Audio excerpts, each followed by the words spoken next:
In this ukulele video, I'm going to solve the question that I get asked so many times. I'm going to answer it right here. And that is, what is the difference between a wound low G and an unwound low G?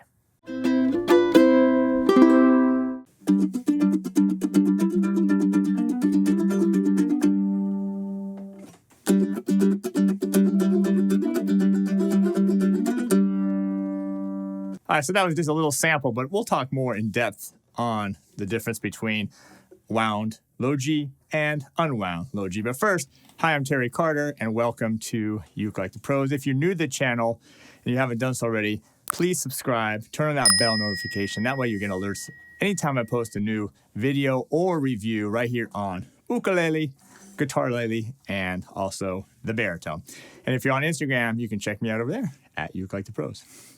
So first of all, ukuleles, tenor, soprano, concert, they come in low G and high G. So one thing is people don't even know what that is. I actually have a separate video explaining what that is. In this case today, we're going to take two low G ukuleles. This is a Koloha Silver Anniversary tenor. This is with a unwound low G. And this is a Pepe Romero signature, also a tenor, and this one has a wound low G. I'm going to play them both for you, give you a couple different examples. I want you to let me know in the comments below what you think of the sound of the two, what's the difference, and also, do you use wound or unwound, like wound or unwound low G as well? And then at the very end of the video, I'm going to tell you what I think or what I hear as a difference. All right, so let's go ahead and start right here with our Koloha. All right, so this Koloha, this is a tenor model. And this has a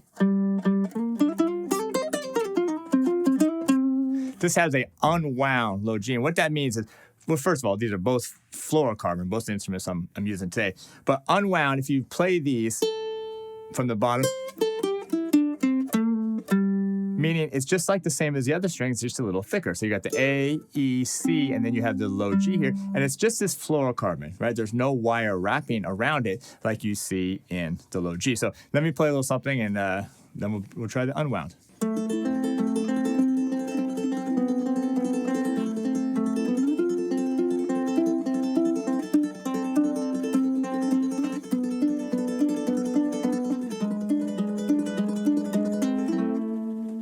All right, so this Koloha, this is a unwound. And so if you look at this string, it actually looks just like the other three. It's just a fluorocarbon string, and it's just very smooth, okay? Except that each one gets a little bit thicker from the A, E, C, and then this low G.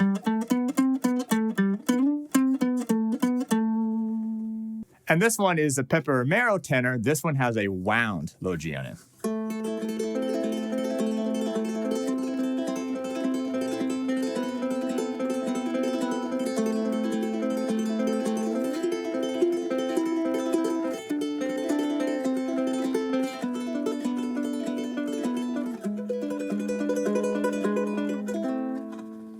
All right, so what wound means is that it's still a fluorocarbon core. So it's just like you got A, E, C. But notice when you get to this fourth string, one, it kind of jumps out. So underneath this is a fluorocarbon string, but it's wrapped in a thin wire, okay? And so that's what it means wound. So it's wound up with a thin wire. It's almost more like you would see on guitar strings.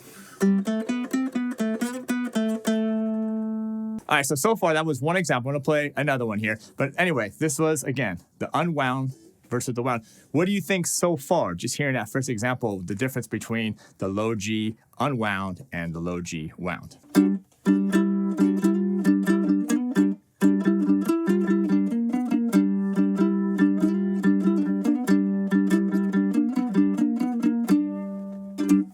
All right, so just another example. Let me grab the other one.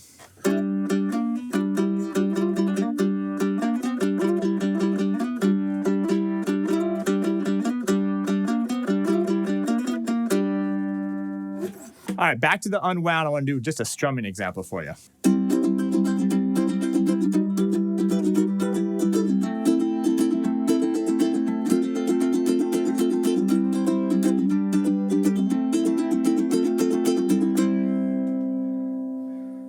All right, now same thing here on the Pepe Romero.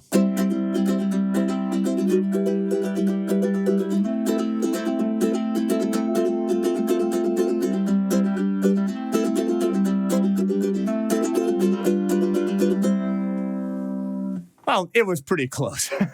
But anyway, now I'm going to give you my opinion on, again, the unwound low G versus the wound. Typically, what I've noticed, and by the way, these do sound different. These aren't, I don't have the same instrument. These do sound a little bit different.